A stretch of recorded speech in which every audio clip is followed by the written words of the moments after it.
Hello गाते को सनाम को गे सगुन जोहार मानवा जुडसी यूट्यूब चैनल रे आपे सनाम को सगुन दाराम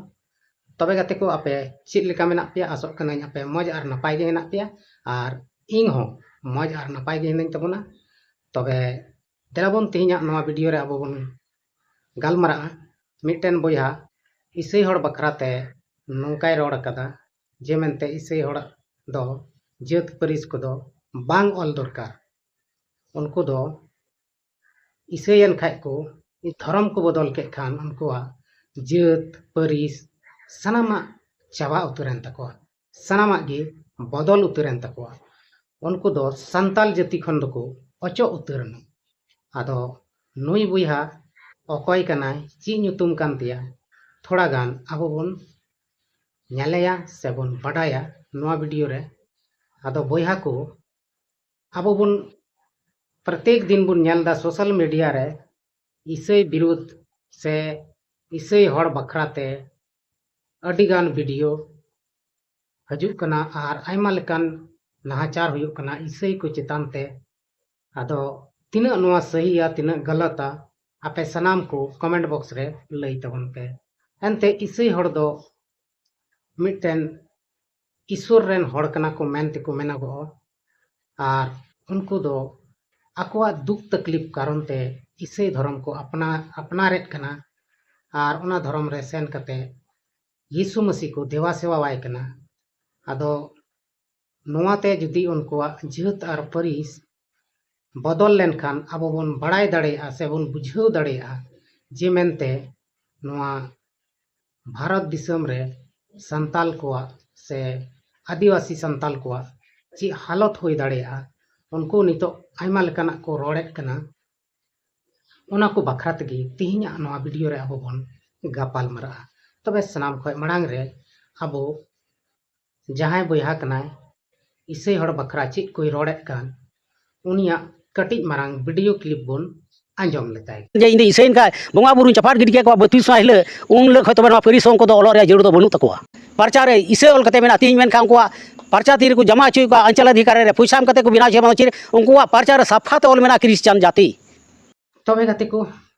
आबो बन आंजम केतेया नुई बोयावा मुचा खन चित लिका इसई हड़ बखरा से संताल को धर्म को बदल का एटा एटा धर्म उनको बखराय रोड़ेत कना मेनते नुया ᱧᱩᱛᱩᱢ दो कॉर्नेलियस मुर्मुय लेयोगो कना आर जहां कॉर्नेलियस ᱧᱩᱛᱩᱢे लयेत कना नोआ दो इसई हड़ा ᱧᱩᱛᱩᱢ लिका आंजमोग कान तया इसई हड़ गे नोंका ᱧᱩᱛᱩᱢ दो ढेर कायते को दोहया बिदिन हड़ दो बांग को दोहया मेनखान बुया को नुई बुया पासे मिद दिन इसई गे तहेलेना आदो किछु कारणवश नुई आर ए बिदिन रुवड़ना ओना तगी एटा धर्म बखरा दो नोंका बड़ी बड़ी दोय रोड दाड़िया कना से उनको धर्म को दोय अड़िसा कना आज दो प्योर संताले लयो कना आज दो संताल कना मेन कते आर बाकी एटा धर्म को मनावेत कान जहां सरी धर्म को मनावदा सरना धर्म को मनावदा से राम धर्म को मनावदा से सफा धर्म को मनावदा से ईसाई धर्म को मनावदा उनको को दो सनाम उनको को दो बेस धर्म दो बाको मनावदा से उनको दो कन्वर्ट धर्म को मनावदा उनको दो संताल समाज खय दो अचोना नोंकाय मेन अचोयेत कना आदो नुकु जुदी संताल धर्म को अचोएन खान उनिया मेन अचोयेत कना जे नुकु दो जात हो बदलेन तकवा नुकु दो परिस को हो बांग ऑल जरूर कान तकवा बाको ऑल दाड़ेया नोंकाय मेन अचोयदा आदो बुया को अपेगे लई तबन पे जे धर्म बदल लेखान जात परिस सनाम बदलक कना से जात परिस दो तहन कान गया से परिस दो तहन कान गया चिदा आबो बन नेलेत कोआ हिंदू धर्म रे हो तिना हिंदू धर्म तेको चलाक कना से हिंदू धर्म को मनाएत कना उनको हो जात से परिस दो मेना ताको गया आदो नुई बुया चिकाते मेन दाड़िया कना जात परिस दो बदलक कना जुदी हिंदू धर्म बदल लेखान जात से परिस बदलक खाय तो हिंदू धर्म रे मेना को डोम चामार हडी से आयमा लेकान कुइरी बाबड़े भुइया नया नुकु को हिंदू धर्म को मनावदा चिदा उनको जात चिदा उनको परिस दो मेना उनको परिस हो बांग तहन जरूर कान तकोआ आदो नुई बोया दो बुझ कते रोड़दा से बिना बुझते रोड़दा इन हो बइन बडाय दाड़िया आर नुई बया नुकाय मेनदा जे ईसाई होड़ा दो जात मेना ईसाई होड़ा खतियन रे जात मेना जात ऑल कना क्रिश्चियन जाति ऑल कना आदो ओकारे नेल कदा ओना प्रूफ मतो बाय उदुले खाली लई दा इन उनकुआ खतियन से उनकुआ यन उडुक का तकवा पाकुड़ पाकुड़ डिस्ट्रिक्ट रेन कना पाकुड़ खने उडुक कदा ओका अंचल खनचो उनकुआ खतियन आर ओनारे क्रिश्चियन जाति ऑल कना मेने कना आदो तिना सरी रोडदा से तिना एडे रोडदा नुआ दो अबो बाबन बड़ाय दाड़िया आदो नोय नुंका अडिगान हॉड़ मेना कोआ जहां दो संथाल समाज रे अडी मारांग बड़िया इता को एरे कना नोआते चीज हुयुक कना संताल संताल तला रे तापाम हुयुआ झगड़ा हुयुआ आर मिद दिन संताल हॉड़ को जहां आरक्षण को मेनेदा आरक्षण आलेया ईसाई हॉड़ को हतावेत कना ओना आरक्षण हो चाबा उतरो चिदा संताल जाति जुदी को कम लेन खान केंद्र सरकार सीधा उनादे अचोक गोका नय नोआ दो अकोय हो बांग को हुदिस दाड़िया कन जुदी क्रिश्चियन हॉड़ अकोआ परिस अकोआ जाति ऑल को बगी किदा तबे संताल दो भारत रे 1% हो बाको सारेजो चिदा से अडिगान अबोरेन संताल बया को ईसाई धर्म को मनावेत कना और उनको जुदी जात और परिस को ऑल को बंद कदा तबे दो संथाल जात की चाबा उतरो और लास्ट रे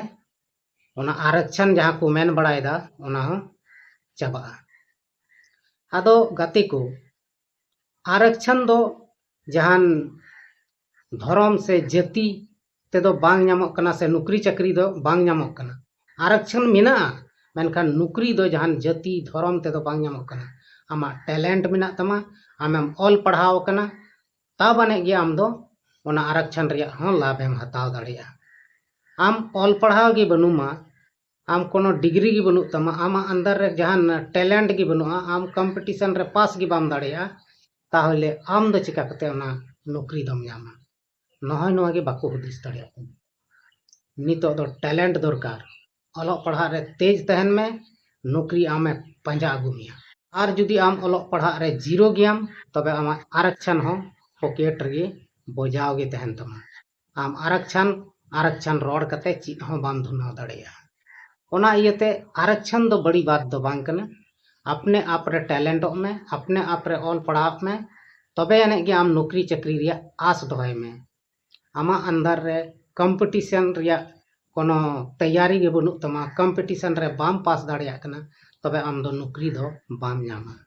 मेनखान अडिगान हॉड़ मेना कोआ नुई कॉर्नेलियस मुर्मू लेकान को जहां दो को मेना ईसाई हॉड़ गे आलेया सनाम आरक्षण दो को हताव चाबायदा आदो बोका आपे आरक्षण दो ईसाई हॉड़ दो चिका कते को हतावा हां उनको को ऑल पढ़ाव कना तब नौकरी को नामदा आम हो ऑल पढ़ा में तबे नौकरी नाम गया कंपटीशन उडुक में चिकाते नौकरी बाय मामा सरकार आदो आम मा ऑल पढ़ा गे बाम ऑल पढ़ा आर मेना इन दो नौकरी नामा आम रे मा टैलेंट गे बनु आम रे जान काबिलियत गे बनु होना आम नौकरी चिकातेम नामा नोहा नोआ को गे बुझेव रे फेर मेना बया को नोआ गे अडिगान बया मिश्रा को बाको बुझदा आर ईसाई हॉड़ अथौड़ी को एगेरेत को अवड़िया ते उनको हना नवा को मेताव को कना आदो नुंका मेन कते दो जहान फायदा से लाभ दो बनुआ अब संताल रे झगड़ा कना बन लुठुना अवड़िया दया कतिन मेनदा अब आलोबन झगड़ा मा ऑल पढ़ाव मेनाव खाय आरक्षण रिया लाभेम नामा ऑल पढ़ाव बनुम खाय आरक्षण रे ची आम चीज नौकरी हो बाम नाम दाड़िया नेतार दो कंपटीशन जुग कना कोई आरक्षण मायने बाय दोहयदा आर आरक्षण मायने दोहये खान आमा अंदर रे टैलेंट मेना का आम आरक्षण खोय नौकरी नाम दाड़िया आर आम रे जरा हो टैलेंट बनुआ कंपटीशन के बाम पास दाड़िया तो चीज हो नौकरी चाकरी दो बाम नाम दाड़िया नोहा नोआ को थोड़ा कटी कटी कथा को हुदिस जरूर कना बया को मिश्रा को आर ईसाई विदिन सरी सरना धर्म जाति को ले कते आलोबन झगड़ा मा चिदा नोआ झगड़ा तपाम कते दो अब चीज हो बाबन हमेट दाड़िया अब जहां गे अधिकार मेना तबन जहां हक मेना तबन ओना हो बन आद उतरा बांग खान आपे बापे पतिये कान खाय हापेन दिन रे पे नेल नाम तबना आर नुई केंद्र सरकार ची चिकायदा अब आदिवासी संताल को लगी आपे पे नेले कान गया अब दो खाली को इस्तेमाल बन तहना संताल बोया को दो इस्तेमाल अचो बन संताल बोया मिश्रा को दो आपे नितो नेल तबुन पे जहां गे लटू लटू नेता को हजू ओडे दो अब हड़ हपन संताल हपन कुड़ी एनेज लगी को लाहा बड़ा को मेनखान जहाँ ठे असल जिनिस कना असल कथा को नामो से असल जाना सिखौना नामो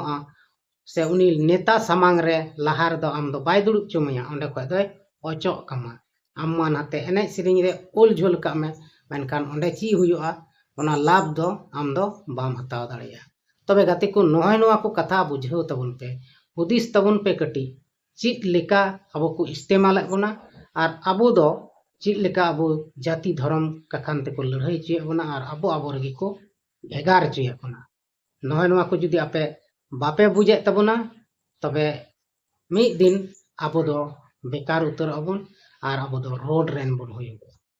आदो दया कते नोआ को कथा बुझाव तबुन पे बुझा मिश्रा को तिन और आपस रे अलबन तपाम झगड़ा मा धर्म बखराते जात बखराते से एमान तिया नुकान कथा को मेना ओना को बखराते अबो अलबन झगड़ा मा आर बांखा दो नुका गे अबो दो झगड़ा तपाम रिया ओल झोल रबन तहना आर अबो जहाटा हक कना अधिकार कना ओना हो बबन नाम दाड़ेया लास्ट रे अबो को एकेंती बना आर एकेंती अबन आर ची नौकरी चाकरी दबन आसोआ मिद दिन हिल अबो सनाम आरक्षण बराबरी गड का को आदो तेहिं जहां नुई कॉर्नेलियस मुर्मू गोंके मेने कना ईसाई हड़ सरी सरना धर्म माना हड़ नुकु को जात और परिस दो बांग ऑल दरकार कान तकवा आदो नुकु जुदी परिस और जात ऑल को बंदो किदा तबे संताल समाज दो से संताल रेन हड़ दो 1% खय हको कमोआ और 1% खय हो जखन उनको को कमाव लेन खाय तबे उनको दो ओका लेखा रेन हड़ गे बको हिजुआ उनको दो एकाल को बेकार उतरो और संताल हड़ दो बेकार चाबाबन ओकारेन गे बागुन लेखा बांदो जायगा रे अब को न्यूम बोना बांदो जहाना अब को एमा बोना एकाल को हटा पसीर बड़ा बोना आदो गाती को तिहिना नोआ वीडियो रे अब कॉर्नेलियस मुर्मू कथा को बन आंजम केदा और अब हो जाको बन कथा बड़ा केदा नोआ को बखरा आपे ची को हुदिस बड़ा केदा पे कमेंट रे लई तबन पे और नय नुका अब बन नेलेदा जे अब संताल समाज रे हो थोड़ा हिना भिनी से एटा धर्म बखरा दो अडी बड़ी बड़ी बन रो दड़िया कन मेनखान अपनारा धर्म प्रति दो चीज हो बबन चिकायदा अपनारा धर्म जुदी उन मौज गिम मेन चुये कान खाय से अपनारा धर्म रगी हड़ को दोह को मेने खाय से अपनारा धर्म रे एटा हड़ को अगु को मेने खान धर्म बखरा थोड़ा गान सिखनत हता में धर्म बखरा सिखनत हता में ची लेकाते उनको हड़ नोआ धर्म को एटा धर्म ते को चला कना चिदा को चला कना नोहय नोआ को गे हुदिस में आर नोआ को बखरा सिखौना नाम में चिदा से धर्म दो अमनित दो अकोय हो बाको बदलेत कना उनको जहान कटी दुख तकलीफ से समस्या तहन कना और जहां गे अको समस्या समाधान कना उना धर्म गे को पंजायत कना चाहे उनको समस्या दो राम बाबा धर्म रे समाधान सरना धर्म रे चाहे एटागा धर्म रे क्रिश्चियन धर्म रे जहान धर्म रे उनको दुख तकलीफ से समस्या समाधान कान उना धर्म तेगी को चला कना और अडिगान हड़ दो को मेना पैसा लालच ते ईसाई धर्म दो को अपनार दा नोआ दो एकेन अवड़िया कना नोआ दो नोआ रे दो चित को मेना 0.1% हो सही कथा दो बनु आना चिदा से ईसाई जहां हड़ दो नोंडे पैसा लोभ लालच कते धर्म परिवर्तन लगी दो बांको है कना उनको दो सुख दुख रे हड़ को गणो गपड़ो अचो नोआ को सिखौना को ची अको कना और मनवा को तलारे चील का व्यवहार चाहिए नोआ को सिखौना चुए को मेनखान अबुरेन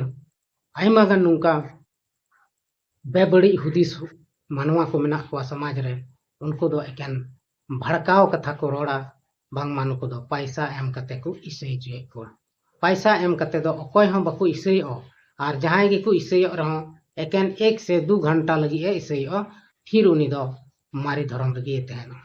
तबे गाते को तीना वीडियो चेक लेका पे आइको किदा कमेंट बॉक्स रे लई तबन पे मा एनखान तीना वीडियो दो नड़े गिन मुचेद तबना सनाम कोगे इन सेन खन मुचेद जोहार।